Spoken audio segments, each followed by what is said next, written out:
What is up? Happy New Year! I am back from Canada and cannot wait to see what 2018's got in store for me when it comes to films. But first, my top 10 films of 2017, and then it's my 10 most hated films of 2017 after this video, so let's get right to it.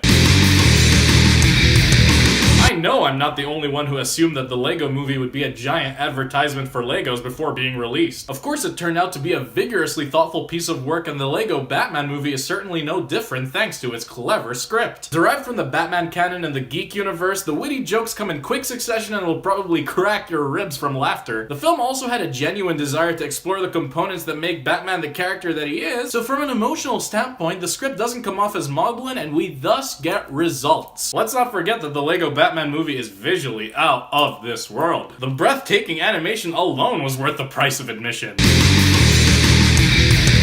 In my opinion, horror is possibly the most difficult genre to impress cinema fans with in this day and age on account of tired tropes and predictability. Get Out was the most pleasant surprise of 2017 for me, as the trailer was anything but impressive. Not only did this film cleverly subvert the expected cliches and deliver a grindingly tense thriller to remember, it's an astutely written film that smoothly interlaces social commentary on race relations in America into a fine mix of horror and satire. Could Get Out be the modern horror film that finally draws in the Oscar nods?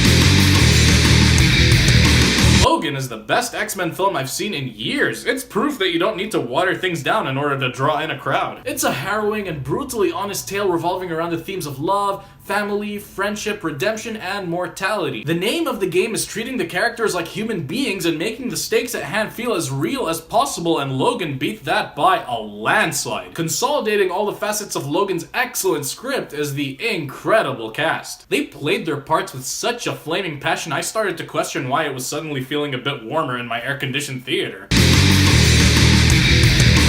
Edgar Wright is a brilliant mind of modern cinema who creates comedic originality out of familiar premises. With Baby Driver, Mr. Wright is at the top of his game. His ingenious utilization of music in this film is nothing short of phenomenal. Not only is it monstrously stylish and adrenaline pumping, the true genius lies in the music's incorporation into the film's characters and plot. The performances are ace across the board, and every character has their own subtlety that contributes to the composite product like clockwork. So yeah, Baby Driver is a great example of original, streamlined filmmaking. Kudos to Edgar Wright, he's on quite a hot streak. It's been established many times over that the DC Extended Universe's track record isn't so hot. A shining star in that repertoire is Wonder Woman, a film we were all expecting to see crash and burn. Against all odds, director Patty Jenkins and screenwriter Alan Heinberg ignited a glimmer of hope for the DCEU and actually made this prestigious list. With a cohesively constructed collision of worlds type plot set in the backdrop of World War I with well-developed heroes to boot, Wonder Woman is a thematically and emotionally resonant superhero flick that ranks among DC's finest cinematic efforts. And I hope that future DC films are of this quality.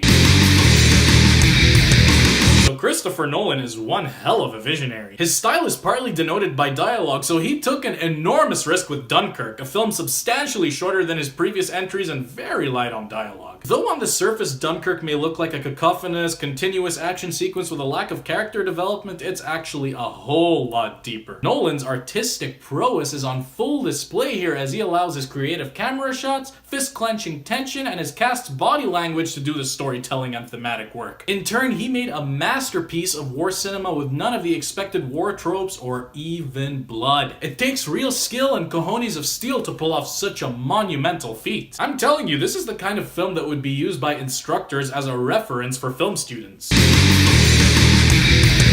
Taylor Sheridan is a fine writer who offers insight into complex social matters within the framework of a troubled American frontier. Wind River is Sheridan's phenomenal directorial debut and final chapter of his American Frontier trilogy, taking place in an impoverished and crime-ridden Native American reservation in Wyoming. This film is not your typical murder mystery. It's a magnificently written character drama that does an outstanding job at making the harsh backdrop a character of its own. The cast, of course, brought their A-game, and Jeremy Renner's fantastic performance as Lambert is possibly his finest since The Town. Even with the positive critical reception, Wind River is still an underrated film. It got snubbed at the Golden Globes, and to my knowledge, the release was pretty limited. What a shame, because Wind River is a must-see gem.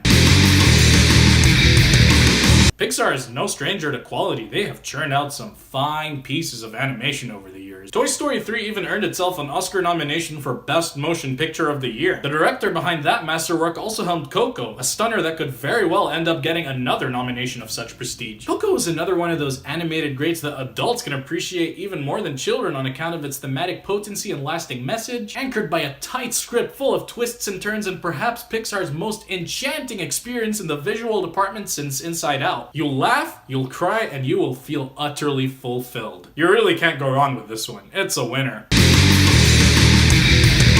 Alright, so we're one film away from the top. My second favorite film of the year is writer-director Martin McDonagh's magnum opus 3 Billboards Outside Ebbing, Missouri. This terrific black comedy driven by incredibly well-defined characters is a relevant tale about grief and responsibility that is expertly told within the backdrop of the real world. An upside-down place where evil triumphs over good in so many forms it's hilarious in a depressing kind of way. Thanks to Martin McDonagh's layered script, there is no such thing as black or white in this film, only the assorted shades of gray that lie in between. Fastening this entire cohesive contraption together are the powerhouse performances of the uber-talented cast like butter to a piece of Texas toast ready for the griddle. 3 Billboards Outside Ebbing, Missouri has everything that I ask for in a film, and I foresee some major Oscar nods in its near future. Here it is, the one you've all been waiting for. Not only is this magnificent piece of work the finest film to have been spawned from the zenith of the Elysian Fields this year, it has already clawed its way into my prestigious top 10 favorite films of all time. Not a day has gone by where Blade Runner 2049 wasn't in my thoughts since my initial viewing 2.5 months ago. Masterpieces such as this are the reason I watch films. Besides being a spellbinding visual feast, the laser-like precision of its script and tackling multitudes of themes pertaining to the narrowing chasm between man and machine will be spurring analysis and heavy discussion for years to come. Blade Runner 2049 is an exceptional film, a spectacular work of art, and definitely one for the ages. Shame on the Golden Globes for snubbing it, and even further shame on the masses for not taking the time to see it in the theaters where it deserves to be seen, because these box office numbers are just pitiful. So there you have it, my top 10 films of 2017, and my next video is going to be on my 10 worst films of 2017. What were your top 10 favorite films of 2017? Let me know in the comment section below, and if you like what I do, give me a like, hit that big subscribe button, stay tuned, and I will see you on the next one.